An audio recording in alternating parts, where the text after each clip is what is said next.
चरखी दादरी के गांव बांस में चारों ओर सन्नाटा पसरा है।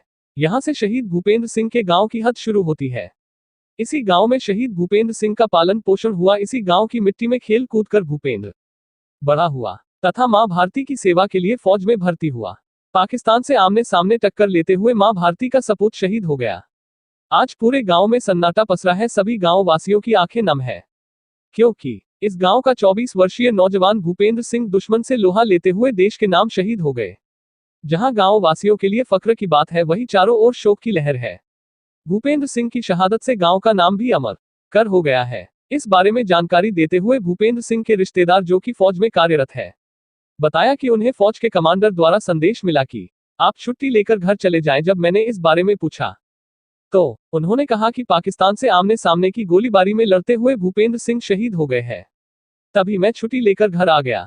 भूपेंद्र सिंह 2015 में फौज में भर्ती हुए थे तथा 1 वर्ष 6 माह पहले उसकी शादी हुई थी। उनका 5 महीने का एक छोटा बच्चा भी है।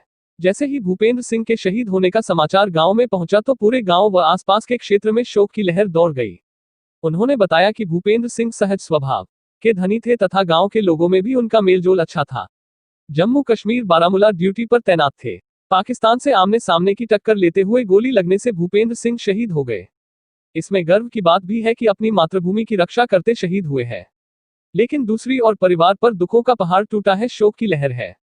भूपेंद्र सिंह अभी तक अपने बच्चे से भी नहीं मिल पाया था कि उससे पहले उनकी शहादत हो गई है। यह दुख का विषय है।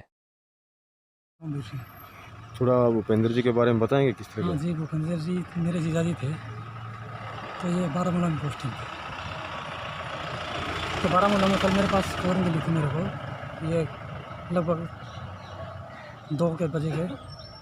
तो जो उनके सूबेदार मेजर हैं फोगाट साहब, उन्होंने मेरे को खबर दी थी कि आप छुट्टी चले जाओ। तो मैंने उनसे पूछा क्या होगा साहब, ऐसे अचानक छुट्टी? मैं 57 इंजीनियर पोस्टेड हूँ मेरठ में। तो उन्होंने बताया कि आप छुट्टी चले जाओ, कि ऐसे ऐसे हो गया है। तो जो भूपेंद्र सिंह है वो शहीद हो गए हैं। तो मैं उस टाइम वहाँ से निकला। तो मैंने मेरे ऑफिसर को बताया, तो उन्होंने मेरे तुरंत छुट्टी बनाई और मेरे को तुरंत वहाँ से निकाला। तो ये बास गाँव में मैंने अभी 1.5 साल पहले शादी की थी सिस्टर की। उनके एक छोटा बच्चा है 5 महीने का। तो कब भर्ती हुए थे, किस तरह, कौन सी उसमें थे? ये थे जी भर्ती हुए थे 2015 में। और ये 327 फील्ड आर्टी रेजिमेंट है, मीडियम रेजिमेंट है, उसमें भर्ती हुए थे। अभी बारामूला में पोस्टिंग थी।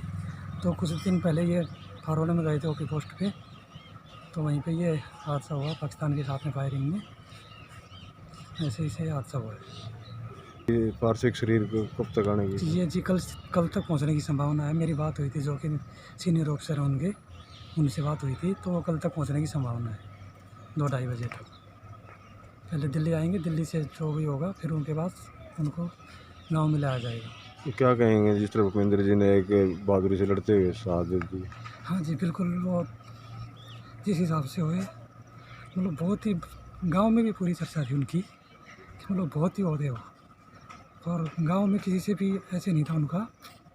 तो पूरे गांव में बहुत ही पूरे गांव में रोष है इस बात के लिए। और बिल्कुल आमने सामने की टक्कर में मारे गए हैं। ये नहीं कि पीछे से हुआ या बाद से हुआ, लेकिन बिल्कुल आमने सामने थे वो। उनका जो सामना हुआ है बिल्कुल आमने सामने हुआ है। सच मेल न्यूज के लिए चरखी दादरी से संवाददाता नरेंद्र राजपूत की रिपोर्ट। सच मेल से जुड़ने के लिए हमारे YouTube व Facebook पेज को सब्सक्राइब, लाइक व शेयर करें। सच मेल न्यूज सदैव आपके साथ, आपकी आवाज आपकी ताकत। जुड़े रहे हमारे साथ।